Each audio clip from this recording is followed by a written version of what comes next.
40 miles north of Hanoi, in the karst ridgelines of Route Package 6, pieces of an F-105F lay scattered across a quarter-mile of jungle canopy.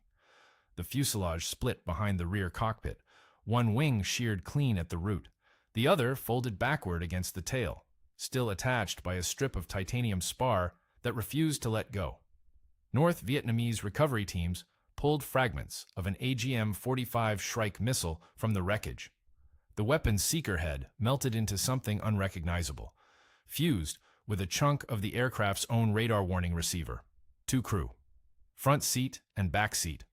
The front seater flew the plane. The back seater operated the electronic warfare equipment that made the whole concept possible. Neither survived. This happened in the fall of 1967, and by that point it had happened enough times that the statistics carried a particular weight. The F-105 Thunderchief absorbed more losses over North Vietnam than any other American aircraft. Not close. By war's end, 395 would go down, nearly half the entire production run. But inside that already grim number sat a smaller, uglier figure. The 2-seat F-105Fs flying the Wild Weasel mission lost crews at a rate that made every other combat role in Southeast Asia look survivable by comparison. The mission profile read like something a committee designed as a punishment. Fly ahead of the strike package. Deliberately provoke enemy surface-to-air missile batteries into activating their fan-song tracking radars. Detect the radar emissions. Lock on. Fire an anti-radiation missile down the beam.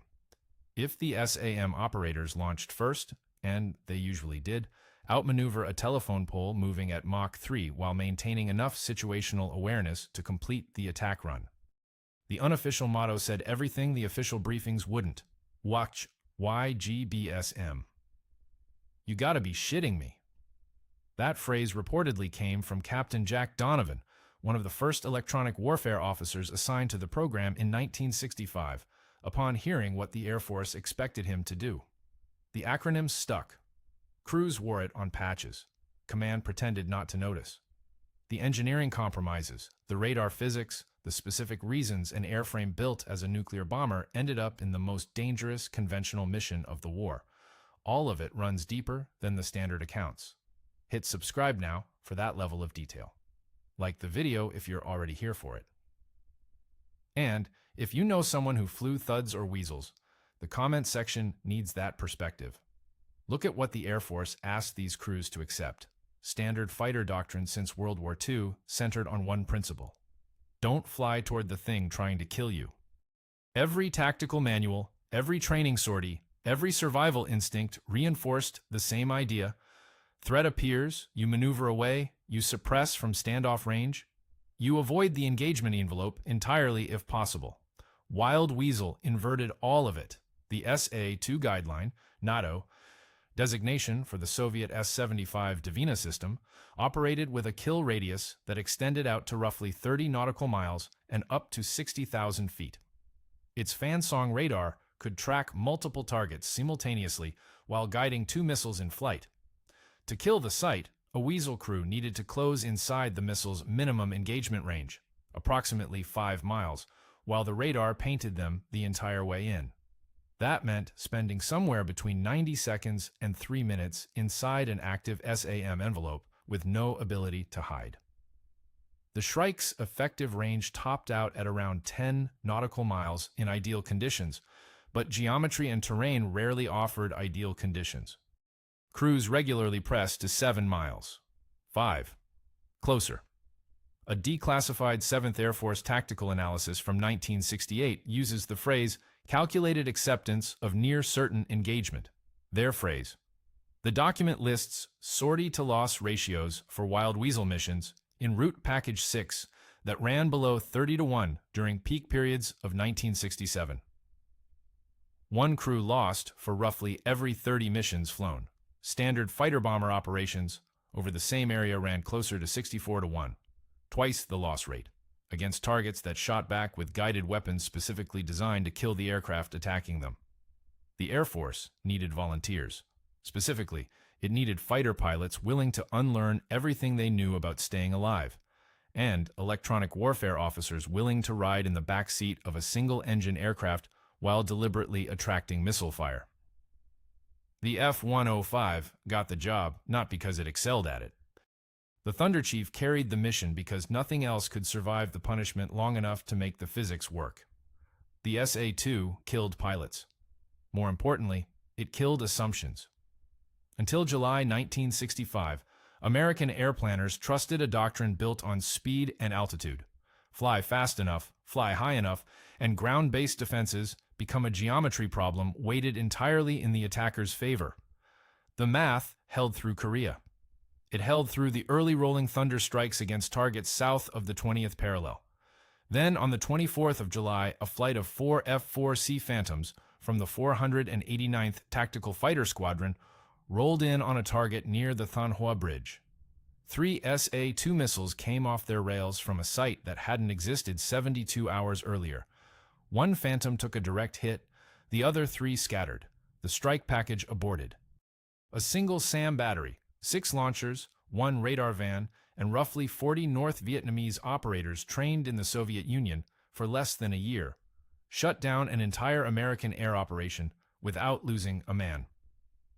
At 7th Air Force Headquarters in Saigon, the initial reaction landed somewhere between disbelief and institutional paralysis. SAMs existed in theory. War planners knew the Soviets had shipped S-75 systems to Hanoi.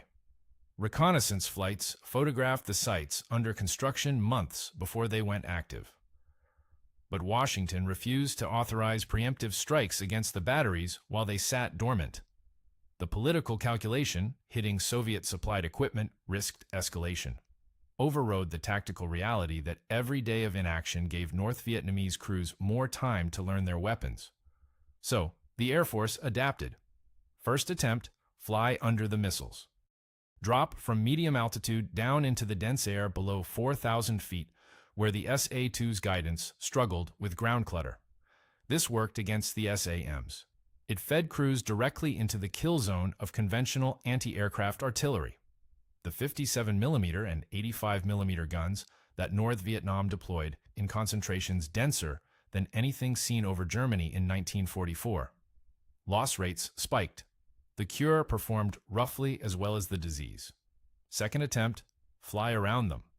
Route strike packages through corridors between known SAM sites, threading gaps in radar coverage. The North Vietnamese answered by moving batteries overnight. Crews planned routes against yesterday's intelligence and flew into tomorrow's ambush. A SA-2 battery could displace, relocate, and return to operational status in under 4 hours. American photo reconnaissance needed 24 to 48 hours to process and distribute updated imagery. The information gap never closed. Third attempt, jam them. EB-66. Destroyer aircraft orbited outside North Vietnamese airspace broadcasting noise across the Phan Song's operating frequencies. The jamming degraded missile accuracy at range, but couldn't protect aircraft close to the sites. And the North Vietnamese, coached by Soviet technical advisors whose names still sit in classified GRU files, learned to frequency hop, to operate in short bursts, to fire optically when electronic conditions deteriorated. A Soviet after-action report recovered decades later and translated by the Foreign Broadcast Information Service in 1993 noted that North Vietnamese crews achieved acceptable engagement parameters against jamming within 45 days of initial equipment delivery. 45 days from unboxing a weapons system to defeating American electronic countermeasures in combat. Each failed solution narrowed the options until only one remained. An option so ugly that the Air Force had to build a new kind of aircraft, a new kind of crew, and a new kind of doctrine from scratch. Someone had to fly directly at the SAM sites and kill them in the act of shooting. The radar had to be radiating for the anti-radiation missile to track it, which meant the window was only open during the engagement itself. That meant the crew had to make themselves threatening enough that the SAM operators committed to an engagement then survive that engagement long enough to put a Shrike down the radar beam before the missile reached them. The timeline on a typical engagement ran about like this. Phan Song radar locks the Weasel aircraft at 12 miles. Crew detects the signal, confirms hostile.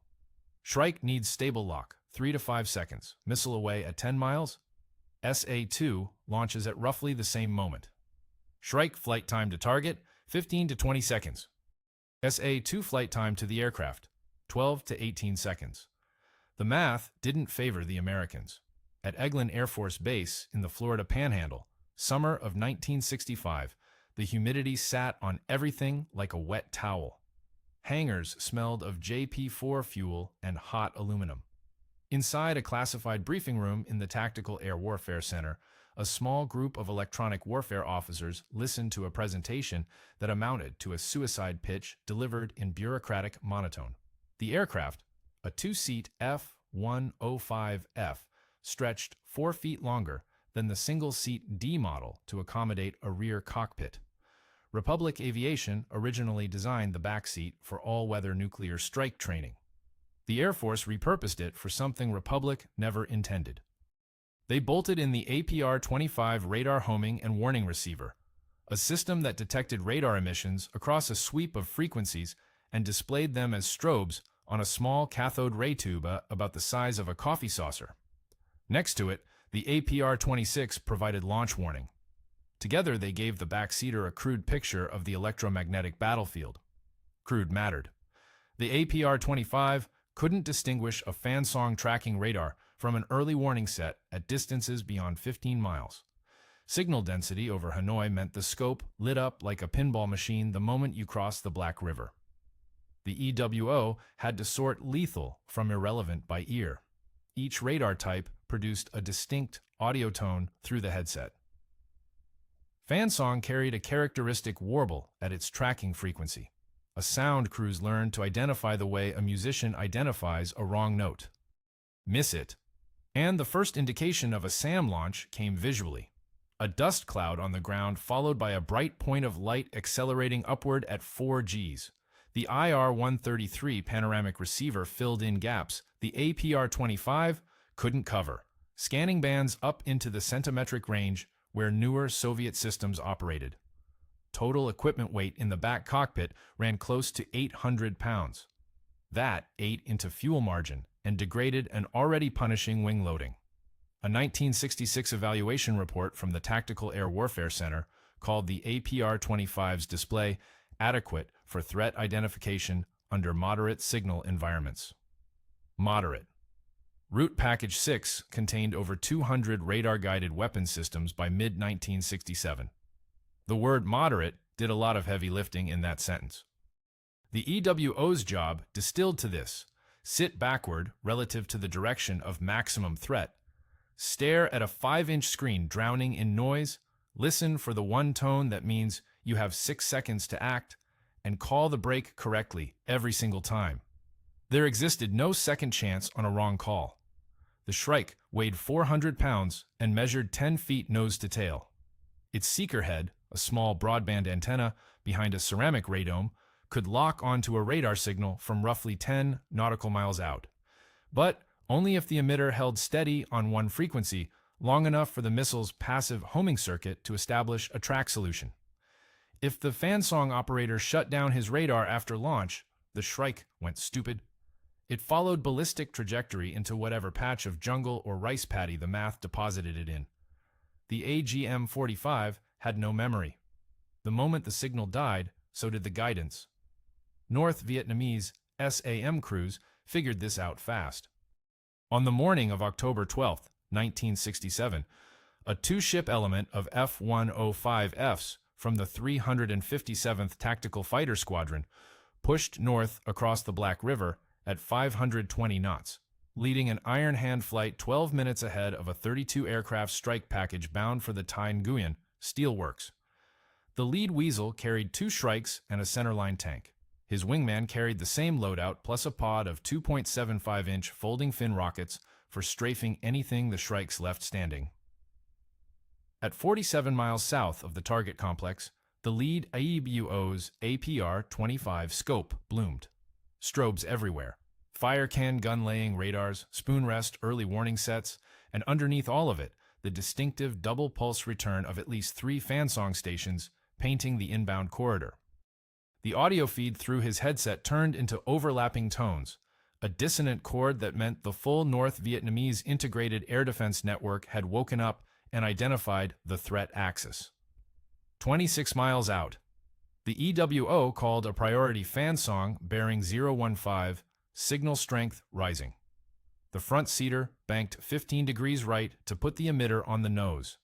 Airspeed building through 540 knots in a shallow descent. At 18 miles, the fan song shifted from search to track mode. The warble tightened, pulse repetition frequency climbing. The APR-26 lit. They had a lock on the aircraft. The Israelis encountered something similar during the War of Attrition along the Suez Canal in 1969 and 1970, where Egyptian SA-2 batteries adopted the same Soviet-taught tactic of short radar bursts, followed by optical tracking. Israeli pilots lost aircraft to sites they couldn't suppress electronically. The physics of anti-radiation missiles rewarded the defenders' discipline everywhere the weapon was employed. Back over Tai Nguyen, 14 miles and closing. The EWO called valid track, ready forward. The pilot selected the left Shrike station. Seeker tone came through, a steady growl confirming the missile's antenna had acquired the fan song emission. He pressed the pickle button at 11 miles. The Shrike dropped, motor ignited, and pulled away at Mach 2 toward a point on the ground the crew couldn't see through the haze layer sitting at 8,000 feet. 4 seconds after Shrike launch, the APR-26 screamed, SA-2 off the rail. Then a second. The EWO saw the boost motors through the canopy, 2 bright orange points rising through the haze at roughly their 10 o'clock position, trailing white exhaust columns that bent toward the aircraft as the missile's command guidance kicked in. The pilot broke hard right, pulling into 6Gs, dispensing chaff. The first SA-2 passed an estimated 200 feet above the canopy. The second detonated, a proximity fuse triggered, roughly 400 feet to the left. Shrapnel peppered the left wing and horizontal stabilizer. The aircraft shuddered, but held. 14 seconds after launch, the Shrike hit. A Soviet damage assessment declassified in 2003 described the result at one site during this period as complete destruction of the antenna array and partial destruction of the guidance cabin, with loss of 3 operators. The radar went off the air. The fan song at bearing 015 stopped transmitting. The EWO confirmed signal loss. The Shrike package, now 8 minutes out, had 1 fewer SAM battery waiting for them. The lead Weasel's left wing had 47 holes in it. They flew home anyway. How many crews did Korat and Takhli send north before someone counted? By December 1967, the Wild Weasel detachments had lost 11 F-105Fs over Route Package 6 in 5 months. 11 airframes carrying 22 men. 14 of those men came back, a few in rescue helicopters, others in prisoner transports to the Hanoi Hilton. 8 didn't come back. At Takhli Royal Thai Air Force Base, the Squadron Operations Board tracked crew availability with grease pencil on plexiglass. Replacements arrived from Nellis every 6 to 8 weeks, green crews with 40 hours of Weasel training against a simulated threat environment at the Nevada test range. The simulated environment featured 3 emitters spread across 80 miles of open desert. Route Package 6 featured over 30 active fan-song radars packed into an area the size of Connecticut, backstopped by MiG-21 scrambling from Pukien and Kep airfields with a typical intercept time of 9 minutes from wheels up to firing position. The gap between training and combat killed people. In Washington, the metrics told a story that officials preferred. SAM sites destroyed. Radars knocked off the air. Strike packages delivered on target. Sortie counts. Climbing. 7th Air Force briefings to CIN. CPAC in early 1968 reported Wild Weasel operations significantly degrading North Vietnamese air defense capability along primary ingress corridors. Look at the numbers differently, and a less comfortable picture emerged.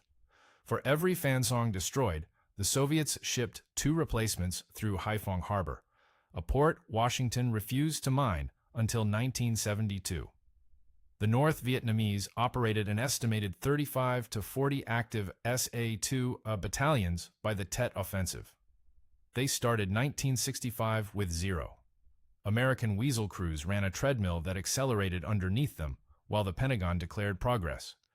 Meanwhile, at a training facility outside Baku on the Caspian Sea, Soviet PVO instructors rewrote their curriculum based on field reports from Hanoi. Declassified in 2008, the revised syllabus introduced what the Soviets called blink tactics, radiating the fan song for 8 seconds, shutting down, relocating the antenna van 300 meters on a pre-surveyed track, then re-radiating on an offset frequency. The Shrike's seeker couldn't reacquire after a frequency shift. It flew to the last known position and hit dirt. Soviet advisors reported that by mid-1968, experienced North Vietnamese crews could execute a full blink cycle in under 12 seconds. One internal Soviet assessment from this period noted the tactic reduced American anti-radiation missile effectiveness by an estimated 60% against trained crews. Their estimate. American loss data from the same period doesn't contradict it. The Weasels adjusted. They started firing Shrikes in pairs, one tuned to the primary frequency, one offset to the expected alternate. They carried cluster munitions to saturate the area around a radar site after the Shrike forced a shutdown, hoping to catch the crew during displacement. They flew lower, faster, closer, compressing the engagement timeline until the North Vietnamese had less room to maneuver. Each adaptation cost fuel and weapon stations. It cost margin most of all. An F-105F carrying 2 Shrikes, a cluster bomb dispenser, a centerline tank, and a full load of 20mm ammunition for the Vulcan cannon weighed 48,000 pounds at takeoff. Maximum design gross weight sat at 52,000. 4,000 pounds of margin separated a combat-loaded Weasel from an aircraft the landing gear couldn't support. Spring 1968. The 100 mission mark, the magic number that sent a Thud pilot home, sat beyond statistical survival probability for Wild Weasel crews flying Route Package 6. The Air Force didn't publish that calculation. The crews ran it themselves on the back of mission cards in the briefing room at Korat. January 17, 1991, 2:47 a.m. local time. An F-4G Wild Weasel, the Phantom, not the Thud, crossed the Iraqi border carrying AGM-88 HARM missiles. The HARM weighed 800 pounds, flew at Mach 3, and possessed what the Shrike never had: inertial memory. Shut down the radar, the missile kept coming. 23 years of dead Weasel crews bought that upgrade. The F-4Gs carried the APR-47, a threat warning system whose digital processor could identify and prioritize over 200 emitter types simultaneously. The APR-25 managed maybe 12 before the scope turned to soup. Moore's Law did what courage alone couldn't. Iraq fielded the densest integrated air defense network outside the Soviet Union. SA-2s, SA-3s, SA-6s, Roland systems, over 16,000 radar-guided anti-aircraft guns. Soviet advisors helped design the architecture. Having studied Vietnam, they built redundant command links, hardened control bunkers, dispersed the radars, trained crews in blink tactics refined over 2 decades at facilities from Baku to Odessa. Every countermeasure the Weasels developed over Hanoi had a countermeasure baked into Iraqi air defense doctrine. It took about 40 hours. Coalition SEAD packages, F-4Gs, EF-111, Raven jammers, Navy EA-6B prowlers, and HARM-equipped F/A-18s dismantled the Iraqi network so thoroughly that by the 3rd night of Desert Storm, Iraqi radar operators faced a choice between radiating and dying or staying dark and being irrelevant. Most chose dark. The HARM's memory guidance meant that choosing dark after radiating just delayed the arrival. 300 HARMs launched in the first 48 hours. Sources conflict on exact radar kills. The Iraqi Air Defense Command Net collapsed as a functioning system by January 19th. The Soviet-designed playbook performed exactly as designed against the weapons it anticipated. The weapons had changed. Every tactic in that opening salvo traced a direct line back to the briefing rooms at Korat and Takhli. Weasels first, 12 minutes ahead of the strike package, identical sequencing. Paired launches to cover frequency agility. Same concept, better missile. Suppress, then destroy, then hold the corridor open while the strikers aggressed. Written in blood over Route Package 6, and printed in glossy doctrinal manuals at Nellis 20 years later. The F-105F fleet, all Weasel and Strike variants combined, lost 334 aircraft in Southeast Asia. More than any other American type. The Wild Weasel detachments flew roughly 6,000 sorties into the most heavily defended airspace on Earth between 1966 and 1973. 42 Weasel crews shot down or missing. 5 received the Medal of Honor. 6,000 sorties. 42 crews lost. One mission: fly toward the thing that kills you.